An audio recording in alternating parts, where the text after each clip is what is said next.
Kiai Haji Didin Habibudin.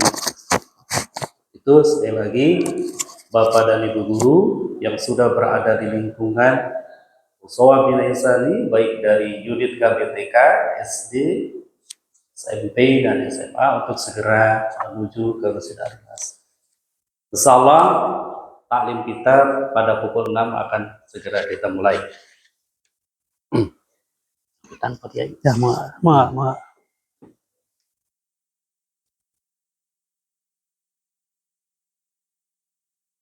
Bismillahirrahmanirrahim.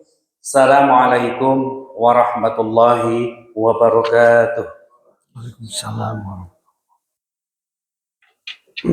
Alhamdulillahilladzi ja'alal ilma arba'as sifati wa kamaliyah.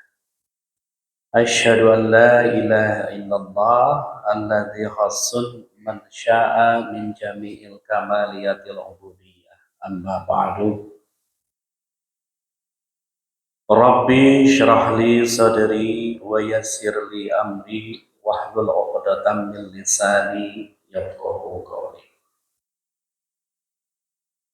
Pertama-tama kita panjatkan puji dan syukur kehadirat Allah Subhanahu wa taala karena Allah telah banyak memberikan kenikmatan kepada kita sekalian, terutama adalah nikmat iman, nikmat Islam, nikmat sehat, nikmat kita bisa hadir di tempat yang mulia ini. Mudah-mudahan segala gerak dan langkah kita menuju kebaikan ini dicatat oleh Allah sebagai amal ibadah. Salawat serta salam semoga tercurah kepada junjungan kita, panutan alam, Nabi besar Muhammad sallallahu alaihi wasallam. Tak lupa kepada keluarganya, para sahabatnya, serta seluruh umatnya yang setia dan patuh melaksanakan ajarannya. Hadirin rahimakumullah, insyaallah pada hari ini kita akan mendengar kajian yang akan disampaikan oleh guru kita, yaitu Profesor Dr. Kiai Haji Didin Habibudin MSc, yaitu tafsir tematik Al-Quran. Ya. Untuk itu, Bapak dan sekalian yang sudah hadir di sini, semoga dalam mengkaji ilmu ini, ya, tidak ada yang ngobrol, main HP, dengarkan dengan baik, ya. Semoga apa yang beliau sampaikan berdampak bagi kita, berdampak bagi anak-anak kita, karena kita adalah sebagai lembaga pendidikan yang tentunya nanti akan diterapkan kepada anak-anak kita. Saya lagi, ya, Bapak dan Ibu guru, hadirin rahimakumullah, ya, yang sudah berada di dalam masjid ini untuk mengkaji dengan seksama, ya, dengan baik agar berdampak bagi kita semua. Sebelum kita mendengarkan apa yang disampaikan oleh guru kita sama-sama membaca umul kitab wala hadiniyah niyatin kulli salihah salillah al-fatihah. Al-Fatihah. A'udzubillahi minasyaitonir rajim. Bismillahirrahmanirrahim. Alhamdulillahirabbil alamin. Arrahmanirrahim. Maliki yaumiddin. Iyyaka na'budu wa iyyaka nasta'in. Ihdinas siratal mustaqim. Siratal ladzina an'amta 'alaihim ghairil maghdubi 'alaihim waladdallin. Tafadhol Kiai. Assalamualaikum warahmatullahi wabarakatuh. Bismillahirrahmanirrahim. Alhamdulillahirabbil alamin. Wassalatu wassalamu ala asyrofil anbiya'i wal mursalin Sayyidina Muhammadin wa ala alihi wa sahbihi ajma'in. Wala haula wala quwwata illa billahil aliyyil azim. Asyhadu an la ilaha illallah wahdahu la syarika lah wa asyhadu anna sayyidana wa nabiyyana Muhammadan abduhu wa rasuluh shadiqul wa'dil amin. Allahumma fassalli wa sallim wa barik ala sayyidina Muhammad wa ala alihi wa sahbihi kiram wa sallam tasliman katsiran. Bapak Ibu sekalian yang saya muliakan, alhamdulillah kita bersyukur pada Allah Subhanahu wa taala. Pagi hari ini kita kembali dapat bersilaturahim dalam rangka melaksanakan salah satu perintah agama untuk terus-menerus mempelajari ajaran Islam, mempelajari Al-Quran untuk kehidupan kita, kebahagiaan dan keselamatan kita di dunia maupun di akhirat nanti. Mudah-mudahan pengajian ini pengajian yang penuh dengan keberkahan. Amin. Pada pagi hari ini saya akan menyampaikan tema ayat tentang musibah, yaitu surat Ar-Rum ayat 41. Ayatnya surat Ar-Rum 41. Biasanya yang terkenal itu Ar-Rum 21 ya. Karena selalu ada pada surat undangan pernikahan Ar-Rum 21. Tapi kita pelajari pagi hari ini secara singkat Ar-Rum 41. A'udzubillahi minasyaitonir rajim. Bismillahirrahmanirrahim. Zaharal fasadu fil barri wal bahr bima kasabat aydin nas liyudhiqahum ba'dalladzi amilu la'allahum yarji'un. Zahara telah nampak, telah jelas, telah terbukti. Zahara itu ya terbukti, nampak, konkret, material, kelihatan, dirasakan. Namanya zahara. Apa al-fasadu? Kerusakan. Kerusakan fil barri, di daratan, wal bahri, dan di lautan. Di dua alam ini tempat kita, tempat kehidupan kita.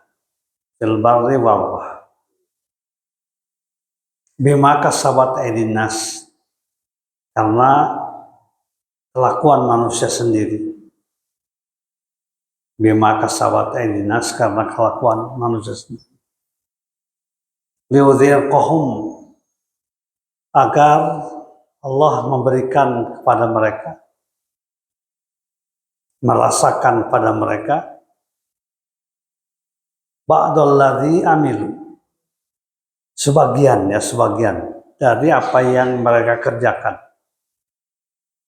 La'allahum yarji'un, agar mereka kembali kepada Allah Subhanahu wa taala. Jadi ayat ini kita bisa pergunakan untuk mengkaji, melihat, meneliti musibah-musibah yang terjadi sekarang ini. Kita sangat prihatin ya, terjadinya musibah yang sama sekali tidak pernah terbayangkan oleh kita. Terutama di 3 provinsi ya, di Aceh, di Sumatera Utara, Sumatera Barat, dan di beberapa daerah yang lain. Kerusakan yang luar biasa.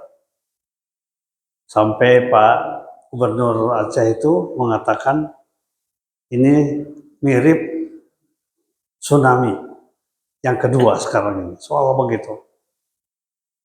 Karena kita mengetahui kerusakan yang terjadi luar biasa. Kabar terakhir itu saya lihat pagi itu sekitar 2.000 orang yang sudah meninggal dunia, yang tercatat ya di 3 provinsi ini.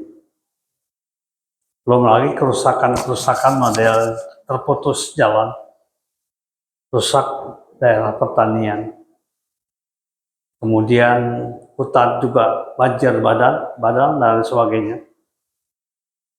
Dan yang menarik yang terjadi di beberapa daerah yang dekat dengan hutan, pada banjir sekarang ini keluar semua binatang buas, harimau dan lain sebagainya. Itu menggambarkan bahwa di hutan pun juga sudah hancur. Sudah terjadi penghancuran, penebangan.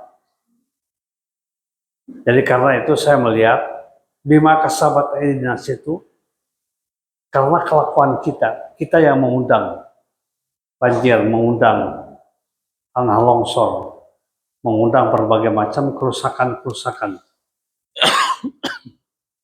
Jadi bima kasabat aydinas itu dua hal ya maknanya. Pertama, hal-hal yang bersifat material yang dirasakan oleh kita, material, bentuk-bentuknya. Misalnya penggundulan hutan, kemudian penggalian tambang secara serampangan tanpa kendali, ya kerakusan manusia yang luar biasa, yang dahsyat. Dan ternyata musibah sekarang itu membuka kebohongan-kebohongan selama ini yang terjadi. Kepalsuan-kepalsuan. Ya, ternyata apa yang diungkapkan tidak ada apa-apa, ternyata dibuktikan oleh Allah. Ini menggambarkan makna dari yudhiqahum ba'dalladzi amilu. Kami akan timpakan pada mereka sebagian dari apa yang mereka lakukan. Dibuka oleh Allah Subhanahu wa taala. Ya, sampai banyak apa? Kayu-kayu gelondongan kan ya, yang terbawa banjir itu. Itu menggambarkan serius ya. Penghancuran alam yang kita miliki itu serius. Ya, luar biasa. Saya sampaikan kemarin dalam sebuah kajian yang kebetulan banyak pejabat-pejabat yang hadir. Ini kalau begini bisa hancur negara kita ini. Ya, secara sengaja, secara sadar, tidak bertanggung jawab dilakukan. Saling tuduh kan satu dengan yang lain. Sampai pejabat dari tingkat atas sampai dengan ke bawah pun ikut terlibat dalam memberikan hutan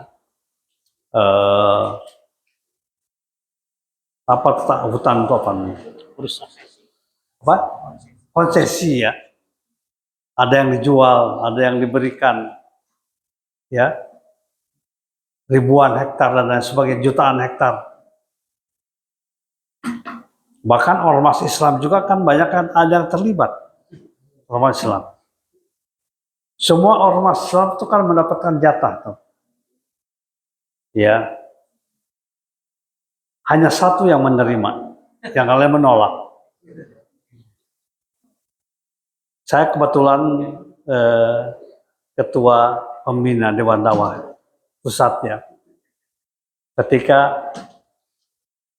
mendapatkan tawaran ya untuk mengambil sebagian dari hutan, saya bilang kita tidak punya keahlian.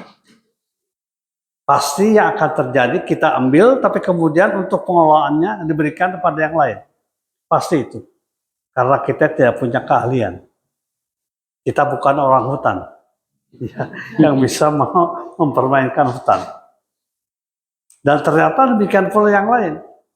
Satu organisasi yang mengambil, ya diberikan pada yang lain, dikerjasamakan, mendapatkan dana triliunan dananya itu. Yang terjadi apa yang terjadi? Ternyata saling berebut sekarang itu. Karena uang itu kan luar biasa. Uang cash ya. Diberikannya bukan lewat bank, bukan. Takut ketahuan kan. Ya PPATK. Tapi ketika itu selalu diberikannya itu secara secara cash. Dimasukkan dalam koper. Bayangkan tuh.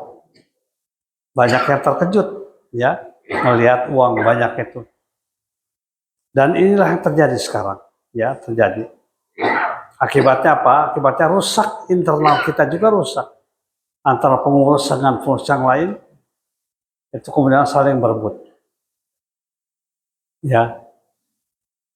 Nah itu yang pertama ya. Jadi kerusakan yang bersifat material. Yang kedua juga bima kasabat edinas ini kerusakan yang bersifat spiritual, kerusakan yang bersifat akhlak, perilaku.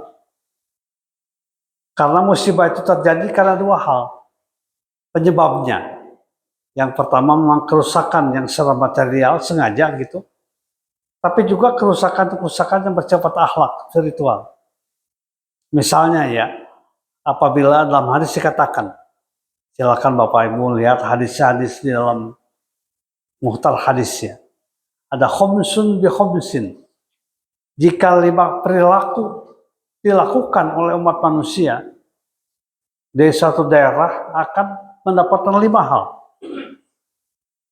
Pertama, kalau seandainya merajalela perzinaan, al-fahsya, maka akan diturunkan berbagai macam musibah.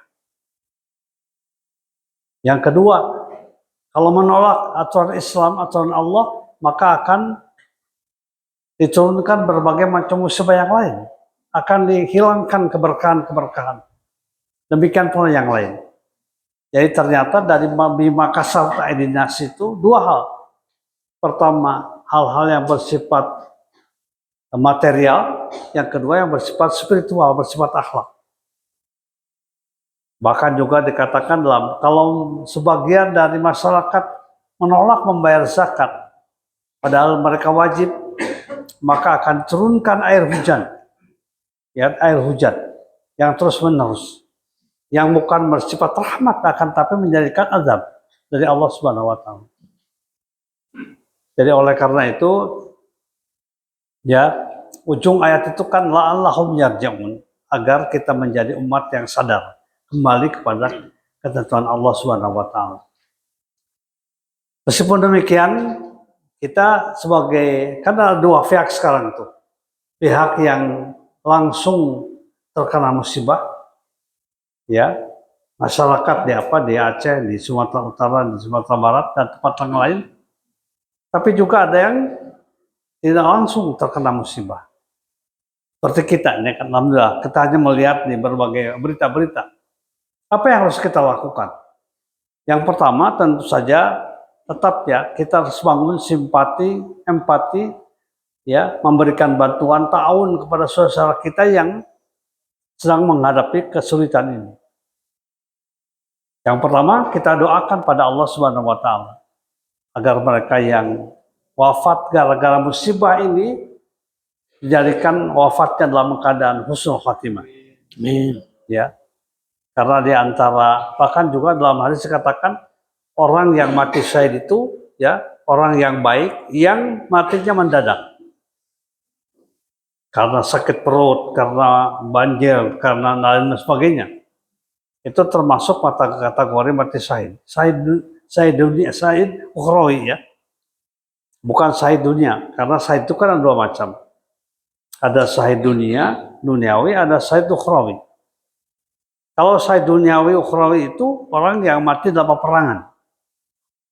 Dia ketika meninggal dunia dalam peperangan membela Islam, dia tidak perlu diurus seperti jenazah biasa. Ya, tidak perlu dikafani, cukup dengan pakaian yang ada. Ya, hanya disolatkan kemudian dikuburkan. Itu namanya syahid duniawi ukhrawi. Tapi ada juga yang syahid ukhrawi. Misalnya dalam hadis itu dikatakan orang yang mendapatkan penyakit yang besar yang mendadak, meninggal dunia mendadak. Mabtun itu kolera, ya. Atau juga ibu-ibu yang melahirkan, waktu melahirkan meninggal dunia, maka dia dikatakan mati syahid. Tapi mati syahid ukhrawi. Di dunianya dia perlakukan sebagai mana meninggal dunia yang lain. Dimandikan, dikafani dan sebagainya, disolatkan, baru kemudian dikuburkan. Nah, itu yang pertama. Yang kedua, kita wajib memberikan bantuan pada mereka. Samping spiritual, doa, anak-anak kita gerakan untuk memberikan bantuan kepada mereka sesuai dengan kemampuan kita masing-masing. Tapi ini kan satu pelajaran sebenarnya, pelajaran yang berharga. Bahwa umat Islam itu umat yang seperti satu tubuh. atau kal jasadil wahid seperti satu tubuh, ya, atau kal bunyan seperti satu bangunan, ya syuddu ba'duhu ba'dan, yang saling menguatkan satu dengan yang lainnya, ya, punya kewajiban itu. Saya kira bagus sekali kalau kita gerakan itu ya, kemudian salurkan melalui lembaga-lembaga yang resmi, yang resmi, yang kemudian yang betul-betul mereka datang ke tempat musibah. Jangan dengan sebab musibah ini kemudian banyak juga hal-hal yang tidak diinginkan, kegiatan selalu ada kan orang yang begitu, orang yang mengambil donasi untuk kepentingan pribadi dan sebagainya, selalu ada begitu. Nah, oleh karena itu maka kita ketika akan memberikan donasi bantuan lewat lembaga-lembaga yang bisa dipertanggungjawabkan. Misalnya kan yang biasa itu dompet itu apa misalnya, rumah zakat, badan amil zakat atau yang lain, yang resmi, yang bisa dipertanggungjawabkan, yang bisa diaudit, yang pelaporannya jelas. Ya kita juga harus begitu sekarang tuh. Harus teliti ya. Karena dengan ketidaktelitian kita dianggap orang tidak akan memperhatikan. Padahal harus diperhatikan betul. Seperti kasus-kasus yang terjadi di Palestina ya. Di Palestina alhamdulillah sekarang itu kan sudah mulai ada lembaga-lembaga yang kuat, yang biasa, yang memberikan donasi dari kita, dari Indonesia. Ada Basnas, ya, ada rumah zakat, dompet apa dan sebagainya. Kita salurkan pada mereka yang berhak menerimanya. Apalagi sekarang di Aceh kan agak susah itu memberikan bantuan itu di Sumatera Utara karena jalan terputus. Ya, jalan terputus. Bahkan bukan sekedar terputus ya, tapi retak juga, letaknya. Banyak yang bergerak ya, luar biasa. Dan ini kita diingatkan oleh Allah Subhanahu wa taala bahwa peristiwa ini dijadikan kesempatan untuk melakukan perenungan, muhasabah. Bahwa apa yang terjadi sekarang menggambarkan kekuasaan mutlak Allah Subhanahu wa taala. Kemahakuasaan Allah Subhanahu wa taala. Makanya jangan ragu-ragu. Begitulah ya ayat itu menggambarkan, jangan ragu-ragu akan terjadinya hari kiamat. Alam akan rusak ya. Kemudian juga laut akan meluap. Gunung akan berterbangan. Itu sesuatu yang pasti terjadi. Dan pasti yakin ini akan terjadi. Jadi sebenarnya dengan musibah itu dibangun kesadaran spiritual. Kesadaran akhlak, kesadaran tauhid, keimanan pada Allah Subhanahu wa taala. Ya. Ya, oleh karena itu sekali lagi musibah-musibah yang semacam ini kita anggap sebagai sebuah pelajaran yang berharga. Ya, pelajaran yang konkret ya dari Allah Subhanahu wa taala. Dan banyak ayat-ayat yang menggambarkan masalah musibah ini, ya, ma'asabaka min hasanatin fa min Allah. Wa ma'asabaka min sayyi'atin fa min nafsik. Apa yang terjadi pada diri Anda, kebaikan-kebaikan, itu hakikatnya dari Allah Subhanahu wa taala. Tapi ketika terjadi sesuatu yang tidak baik, jangan ditudingkan pada Allah. Ma'asabaka min sayyi'atin fa min nafsik. Maka kembalikan pada diri kita. Agar terjadi evaluasi, agar terjadi muhasabah, sehingga kita ujungnya ketika melihat berbagai macam musibah, kita bertobat kepada Allah Subhanahu wa taala. Ini yang dikatakan liwudhi qaum ma'adalladhi amilu la'allahum yarja'un. Agar mereka kembali pada Allah Subhanahu wa taala. Inilah barangkali pelajaran yang sekilas ya. Saya membuat tulisan refleksi musibah ya. Saya sebarkan kemana-mana. Intinya itu. Supaya dijadikan pelajaran yang berharga dari Allah Subhanahu wa taala. Jangan sombong, jangan takabur, jangan berdusta, jangan membohongi rakyat. Ya, jangan berpura-pura, jangan terlalu banyak pencitraan. Ya. Kepalsuan itu yang luar biasa sekarang kan kita ini. Ini kan sebenarnya membuka kepalsuan. Kalau sekarang itu membuka kotak Pandora katanya. Ya. Kepalsuan itu kebohongan akan dibuka. Ya seolah-olah rakyat itu dibobokan. Diberikan padahal ujungnya adalah kerusakan. Ya diberikan pada pihak yang lain supaya hancur juga begitu.